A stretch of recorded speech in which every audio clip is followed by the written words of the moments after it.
میں جا کے عمران خان صاحب کو رپورٹ دوں گا اور ان سب کے بارے میں بتاؤں گا کہ انہوں نے کیا کیا ہے. تو یہ ایک بڑی مشکل پیدا کر دی ہے جنید اکبر صاحب نے, اور یہ عمران خان صاحب کو ساری تفصیلات جا کے شیئر کریں گے جنید اکبر صاحب. اچھا, لوگوں سے جو بات چیت کر رہے تھے نا صحافی, انہوں نے بتایا جی ایک چیز ہمیں بڑی عجیب لگی کہ لوگ عمران خان صاحب پہ بہت عجیب و غریب حد تک جو ہے وہ حیران کن حد تک یقین رکھتے ہیں. یعنی کئی لوگوں نے انٹرویوز دیتے ہوئے یہ کہا, کئی لوگوں نے بات چیت کرتے ہوئے یہ کہا, اور وہ بڑے پرجوش تھے. انہوں نے کہا جی عمران خان نے کہا کہ واپس آ رہا ہے. یہ جملہ سنا نا آپ نے 1-2 دن پہلے کہ عمران خان صاحب نے کہا کہ میں واپس آ رہا ہوں. تو لوگوں کا یہ کہنا تھا کہ اب اگر عمران خان نے یہ کہا ہے کہ وہ واپس آ رہا ہے تو ہمیں پورا یقین ہے کہ پھر وہ واپس آ رہا ہے. یہ جناب عمران خان کا اور لوگوں کا تعلق ہے, اور لوگ آج بھی عمران خان کے ساتھ کھڑے ہیں سارا کچھ ہونے کے باوجود. یہ نوشتہ دیوار ہے, اگر کوئی پڑھنا چاہے تو پڑھ لے کہ آپ سے یہ نہیں ہوگا. یہ لوگ ہیں, یہ ہار نہیں مانیں گے, آپ کو ان سے ہار ماننی پڑے گی. بظاہر تو ایسا ہی دکھائی دے رہا ہے. یہاں میرے پاس سے جو امپورٹنٹ خبریں ہیں جو میں نے آپ کو کہا مجھے آپ کے ساتھ شیئر کرنی ہے کہ اب حکومت نے ایک نیا بیانیہ بنانا شروع کیا ہے, وہ مجھے آپ کے سامنے یہاں پہ رکھنا پڑے گا. حکومت بار بار کہہ رہی ہے ترقی اور خوشحالی ہو رہی ہے, ترقی اور خوشحالی ہو رہی ہے. ہمارا جو وزیر اعظم ہے شہباز شریف, وزیر اعظم کا یہ کام نہیں ہوتا. وزیر اعظم اپنا کام کرتے ہیں, اور جب وہ اپنا کام کرتے ہیں تو ان کی ویڈیوز چلتی رہتی ہیں, ان کی کوریج ہوتی رہتی ہے. لیکن یہاں شہباز شریف نے اشتہاروں میں کام شروع کر دیا ہے. واک کرتے ہوئے آ رہے ہیں, ایک بچی بیٹھی ہوئی ہے, وہ بچی شہباز شریف کی تعریف کرتی ہے, شہباز شریف صاحب آ کے اس کے پاس بیٹھ جاتے ہیں, پھر اس کے ساتھ ڈائلاگ بازی کرتے ہیں, اسے بتاتے ہیں ملک میں ترقی خوشحالی پتہ نہیں کیا میں لے کر آ رہا ہوں. یہی بیان نواز شریف بھی دے رہا ہے, ترقی اور خوشحالی ہو رہی ہے. یہی بیان جو ہے وہ شہباز شریف بھی دے رہے ہیں, ترقی اور خوشحالی ہو رہی ہے. یہی بیان مریم نواز, سارا ٹبر ایک ہی بات کر رہا ہے کہ ترقی اور خوشحالی ہو رہی ہے. کیوں کہہ رہے ہیں؟ دیکھیں پہلے تو آپ یہ بات دیکھ لیں کہ کیا ترقی اور خوشحالی ہو رہی ہے. ان کی ذاتی ترقی, ان کی ذاتی خوشحالی ہو رہی ہے. ان کی جائیدادوں میں اضافہ ہو رہا ہے, ان کا NRO ہو گیا, تمام کیسز ان کے ختم ہو چکے ہیں, ان کی جان چھوٹ گئی ہے کرپشن کے سارے مقدمات سے جو انہوں نے کی ہوئی, اور ان کے خاندانوں کی خوشحالی آ گئی ہے. ان کی اپنی خوشحالی, ان کی اپنی ترقی ہو رہی ہے. پاکستان کی ترقی کتنی ہو رہی ہے اس کا اندازہ آپ یہاں سے کر دیں کہ بے شمار پاکستان کے منصوبے بند ہو گئے جو چل رہے تھے عمران خان صاحب کے دور میں, صرف پیسہ بچانے کے چکر میں. امن و امان کی صورتحال پہلے سے زیادہ خراب ہے. ابھی میں ایک پروگرام دیکھ رہا تھا, اس میں حقائق سامنے لائے گئے کہ چائنا اپنی سیکیورٹی اب خود کرنا شروع ہو گیا پاکستان میں, اور اس کے لیے تیزی سے اقدامات ہو رہے ہیں. یعنی پاکستان کے اوپر ان کا ٹرسٹ بھی نہیں رہا, یہاں تک معاملات پہنچ گئے. تو امن و امان کی صورتحال آپ کے سامنے ہے. سرمایہ کاری تاریخ کی نچلی سطح پہ ہے. اب یہ کہتے ہیں کہ مہنگائی کم ہو رہی ہے, نہیں, مہنگائی کی جو بڑھنے کی رفتار ہے اس میں تھوڑی کمی ہوئی ہے. یعنی پہلے مہنگائی کی رفتار بہت تیزی سے بڑھ رہی تھی, اب کم تیزی سے بڑھ رہی ہے, لیکن بڑھ رہی ہے. مہنگائی اگر انہوں نے کلیم کیا کہ انہوں نے مہنگائی کم کی ہے تو کوئی ایک چیز بتائیں جو عمران خان صاحب کے دور کی نسبت آج سستی ہو. بتانی پڑے گی نا. آپ اگر کہہ رہے ہیں کہ آپ نے مہنگائی کم کر دی ہے تو آپ بتائیں نا, کوئی ایک چیز بتائیں جو عمران خان کے دور سے آج کے دور میں آپ سستی بیچ رہے ہیں انسانی جان کے علاوہ, یا لوگوں کی چادر اور چار دیواری کے تقدس کے علاوہ, یا عدلیہ کی آزادی کے علاوہ, یا انصاف کے قتل کے علاوہ. کوئی اور چیز سستی نہیں ہوئی.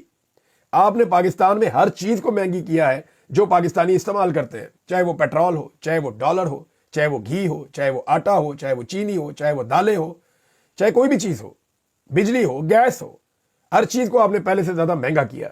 تو کوئی بھی ایک چیز عمران خان صاحب کے دور سے سستی نہیں ہے. وزیر اعظم نے اشتہاروں میں کام شروع کر دیا ہے, سارے رل کے کہہ رہے ہیں ترقی اور خوشحالی آ رہی ہے. تو پاکستان میں نہ ترقی آ رہی ہے نہ خوشحالی آ رہی ہے, ان کی کمبختی آ رہی ہے. ان کو پتہ ہے کہ الیکشن آنے والا ہے, لہذا اب یہ رولا ڈال رہے ہیں سارے کے سارے, اور جان بوجھ کر رولا ڈال رہے ہیں سارے کے سارے, تاکہ الیکشن جب آئے تو یہ سارے کہیں جی ہمیں تو کام ہی نہیں کرنے دیا. بھئی آپ کا جعلی مینڈیٹ ہے, آپ کو لوگوں نے ووٹ ہی نہیں ڈالے ہوئے. 17 سیٹیں آپ ٹوٹل جیتے ہیں. آپ پاکستان میں حکومت کیا, صوبے میں حکومت کیا, کہیں بھی آپ ایک شہر کا میئر آپ نہیں بن سکتے, اور آپ کو زبردستی وزیر اعظم بنا دیا ہے, وہ دوسرے کو صدر بنا دیا ہے, وہ ادھر ایک کو وزیر اعلیٰ بنا دیا ٹک ٹاکر کو. تو انہوں نے بھتیجی جو ہے وہ ٹک ٹاک بناتی ہے, چچا جو ہے وہ اشتہار بناتا ہے, عجیب ماڈلز لا کے انہوں نے یہاں بھرتی کر دی ہیں, اور باپ جو ہے وہ کبوتر اڑاتا ہے. وہ سارا خاندان ہی نوسر بازوں کا. بھائی کوئی کبوتر اڑا رہا ہے, کوئی ٹک ٹاک بنا رہا ہے, کوئی اشتہار بنا رہا ہے, وہ ایک ہے اس کو گانے کا شوق ہے. عجیب و غریب قسم کے لوگ جو ہیں وہ پاکستان کے اوپر لا کر مسخرے انہوں نے مسلط کر دیے ہیں پاکستان کی اسٹیبلشمنٹ نے. پتہ نہیں عجیب شوق ہے ان کے. اب آپ یہ دیکھیں کہ عمران خان صاحب نے آرمی چیف کو جو خط لکھا اس کے بارے میں بات کرنی ہے. میں اس کی تفصیلات آپ کے سامنے رکھتا ہوں کہ عمران خان صاحب نے آرمی چیف کو خط کیوں لکھا. لیکن چلے اس سے پہلے جنید اکبر نے جو تقریر کی وہ سب سے امپورٹنٹ ہے. اس کی کچھ چیزیں میں آپ کے ساتھ شیئر کر دیتا ہوں کہ جنید اکبر صاحب نے اپنی تقریر میں کیا کچھ کہا.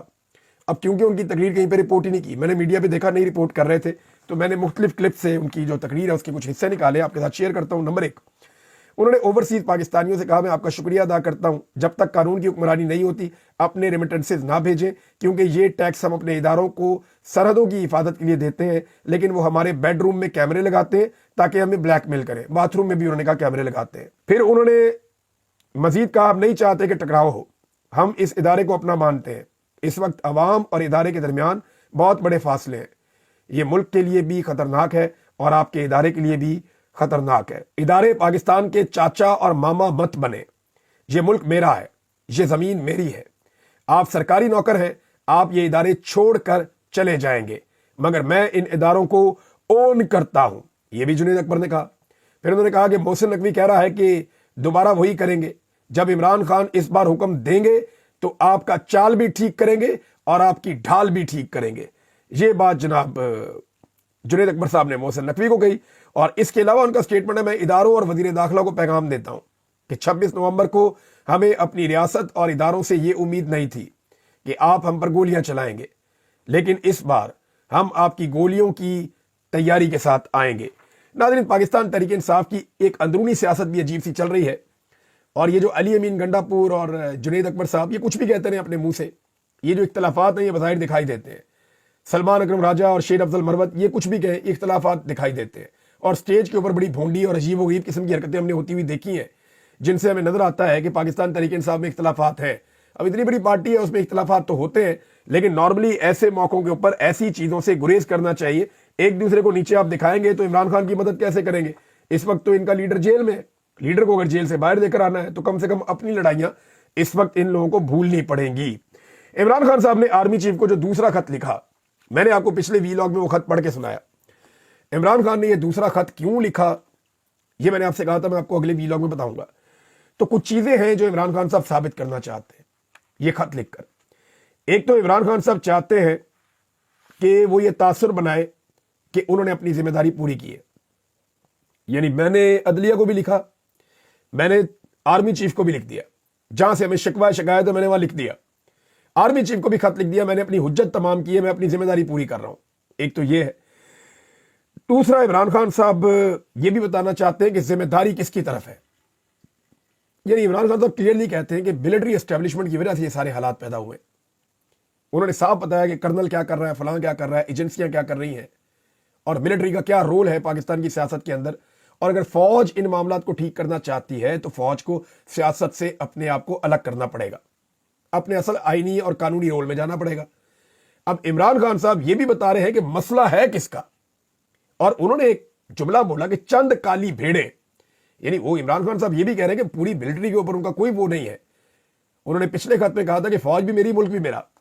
اس خط میں انہوں نے کہا چند کالی بھیڑیں.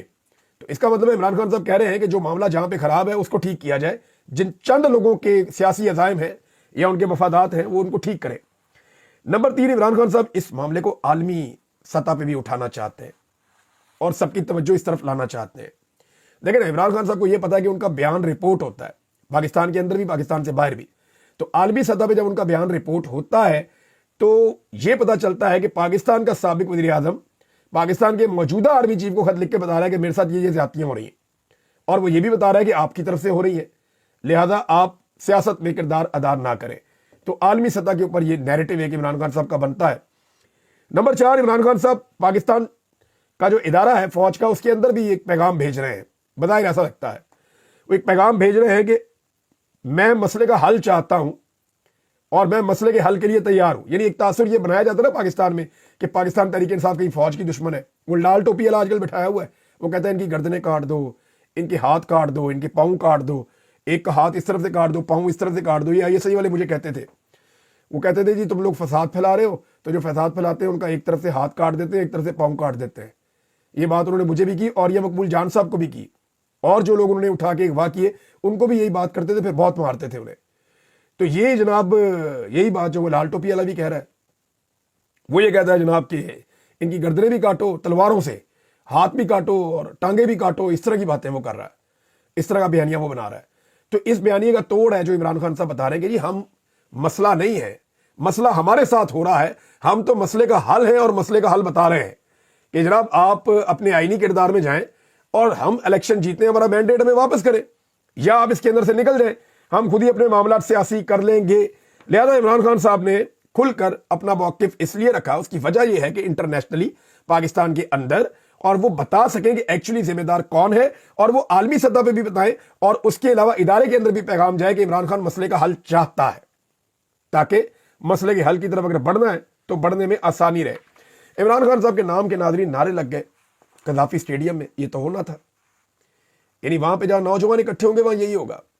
قذافی اسٹیڈیم میں میچ ہو رہا تھا, اس کے میں نے کچھ مناظر دیکھے تو وہاں پاکستان تحریک انصاف کے نوجوان موجود تھے, اور ویسے بھی نوجوان کوئی بھی ہوں وہ پاکستان تحریک انصاف کے ساتھ ہی ہیں زیادہ تعداد میں. آج کل عمران خان کی قربانی اتنی بڑی ہے کہ اس نے نوجوانوں کی بڑی تعداد کو اپنے پیچھے لگا لیا. یہی نوجوان نواز شریف کے ساتھ کھڑے ہو سکتے تھے. آج اگر آپ 100 نوجوانوں سے پوچھیں گے تو ان میں زیادہ تر نوجوان عمران خان کے ساتھ کھڑے ہوں گے, بہت کم نواز شریف کے ساتھ کھڑے ہوں گے, بہت کم بلاول کے ساتھ کھڑے ہوں گے, بہت کم باقی پارٹیوں کے ساتھ کھڑے ہوں گے. تو اگر آپ اکیلے عمران خان کو دیکھیں تو ساری پارٹیوں کے مقابلے میں وہ 2/3 سے زیادہ نوجوانوں میں اکثریت رکھتا ہے. اتنی طاقت ہے. 70-80% نوجوان یا شاید اس سے بھی زیادہ, اگر میں ایگزیجریٹ نہیں کر رہا تو وہ عمران خان صاحب کے ساتھ ہے. تو اسٹیڈیم کے اندر نعرے لگ گئے جناب. اب اس کا حل تو ہے کوئی نہیں. لوگ موبائل ساتھ لے کر جاتے ہیں, انہوں نے ویڈیوز بنا لی, قیدی نمبر 804 کے نعرے لگ گئے, عمران خان کے نعرے لگ گئے, تحریک انصاف کے نعرے لگ گئے, PTI کے نعرے وہ لگاتے ہیں, انہوں نے وہ بھی نعرے لگائے. تو یہ صورتحال جناب ہوئی ہے اسٹیڈیم کے اندر.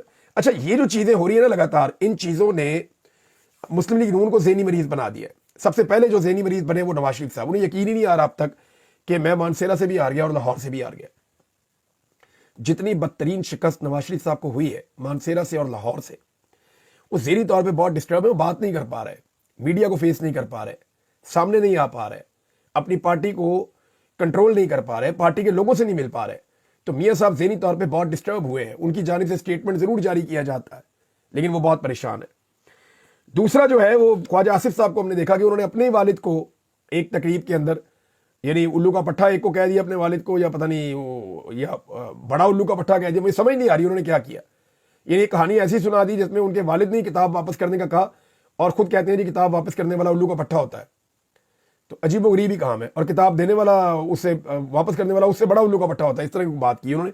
تو خواجہ آصف صاحب ذہنی مریض بن گئے. اتنی دفعہ انہیں شکست دی ہے ڈار فیملی نے, اور اب تو ریحانہ ڈار صاحبہ نے بدترین حالات کے باوجود انہیں شکست دے دی ہے. اب احسن اقبال صاحب کے ذہن پہ بھی اثر ہو گیا ناظرین.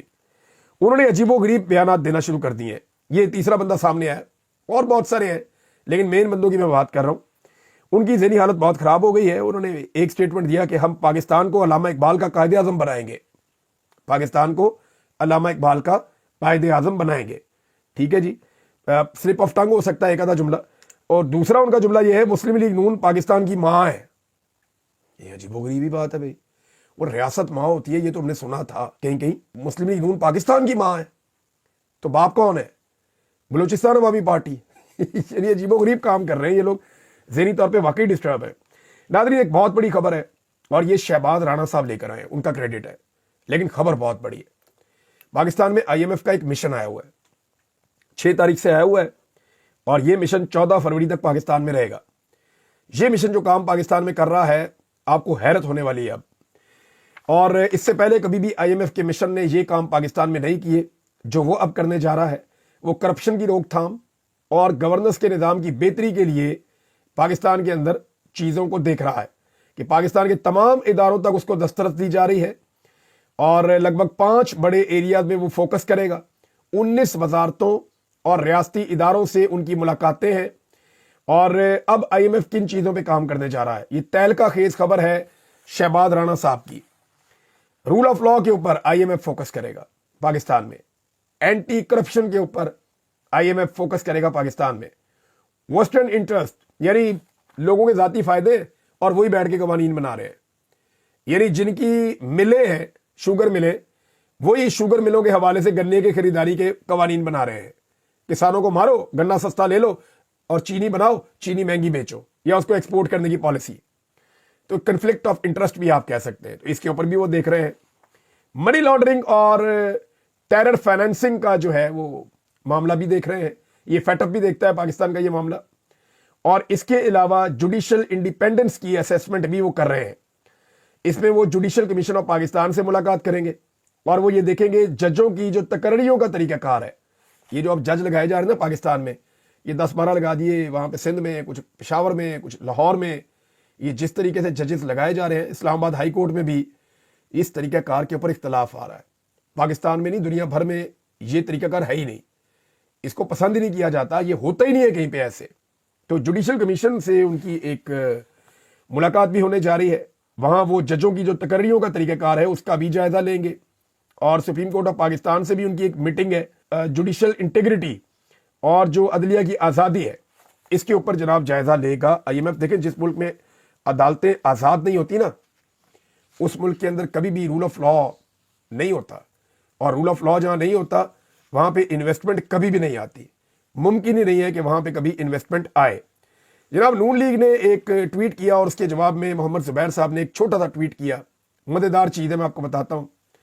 نون لیگ نے کہا کہ 8 فروری کو پاکستان کے عوام نے مسلم لیگ نون کو منتخب کیا. پھر آگے شکریہ وکریہ وہ بہت ساری چیزیں. محمد زبیر صاحب نے اس کے اوپر صرف ایک لائن لکھی اور کمال کر دیا. انہوں نے لکھا یہ ایک فیک نیوز ہے، نون لیگ ہرگز نہیں جیتی تھی. ناظرین اب تک اتنی، اپنا خیال رکھیے گا، اپنے چینل کا بھی. اللہ حافظ.